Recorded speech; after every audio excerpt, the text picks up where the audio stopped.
സുഹൃത്തുക്കളെ, 3 വ്യത്യസ്ത തരങ്ങളായ ഇലകളെ കൊണ്ട് ഉണ്ടാക്കിയ നല്ല രുചികരമായ 3 അപ്പങ്ങളാണ് നിങ്ങളെ ഈ വീഡിയോയിലൂടെ കാണിക്കുന്നത്.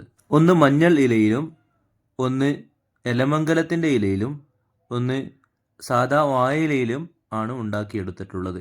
ഏത് അപ്പത്തിനാണ് വളരെ രുചിയേറിയത് എന്ന് വീഡിയോയുടെ അവസാനം പറയുന്നുണ്ട്. അതുകൊണ്ട് വീഡിയോ അവസാനം വരെ കാണുക. വളരെ ഹെൽത്തിയും ഡിലീഷ്യസുമാണ് ഈ വിഭവങ്ങൾ.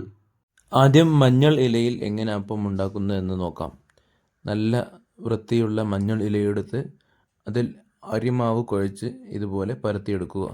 മഞ്ഞൾ ഇലയിൽ ചെയ്യുമ്പോൾ മഞ്ഞൾ ഇലയുടെ ഫ്ലേവർ ലഭിക്കുകയും മഞ്ഞൾ ഇലയുടെ ഔഷധ ഗുണങ്ങൾ ലഭിക്കുകയും ചെയ്യും. ഇതിലേക്ക് തേങ്ങാപ്പീരയും വെല്ലവും ചേർത്തുണ്ടാക്കിയ മിക്സ് ഫിൽ ചെയ്ത് കൊടുക്കുക. ഫിൽ ചെയ്തതിനു ശേഷം ഇലയുടെ നേർപകുതിയിൽ നിന്ന് മടക്കിയെടുക്കുക. സൈഡ് ഭാഗം നന്നായി പ്രസ് ചെയ്ത് കൊടുക്കുകയും വേണം. ഇതുപോലെ എല്ലാ മഞ്ഞൾ ഇലകളിലും ഇതുപോലെ ഫിൽ ചെയ്തെടുക്കുക. അടുത്തതായി നമ്മൾ ചെയ്യുന്നത് എലമംഗലത്തിൻ്റെ ഇലയിലാണ്. എലമംഗലത്തിൻ്റെ ഇലയിൽ ഇതുപോലെ നന്നായി മാവ് പരത്തിയെടുക്കുക. ഈ ഇലക്ക് ഞങ്ങളുടെ നാട്ടിൽ പറയുന്ന പേരാണ് ഇലമംഗലത്തിൻ്റെ ഇല എന്ന്.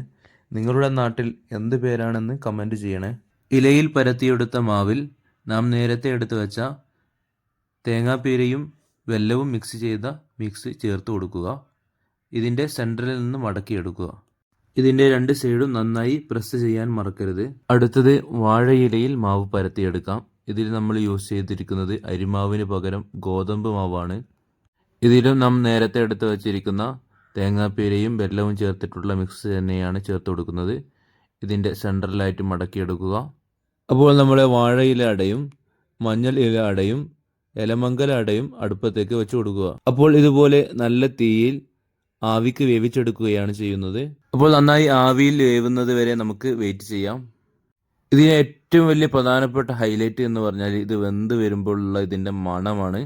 എലമംഗലത്തിൻ്റെയും മഞ്ഞളിലൊക്കെ നല്ല മണം. അപ്പോൾ മഞ്ഞൾ ഇല നമുക്ക് ഒന്ന് മുറിച്ച് നോക്കാം.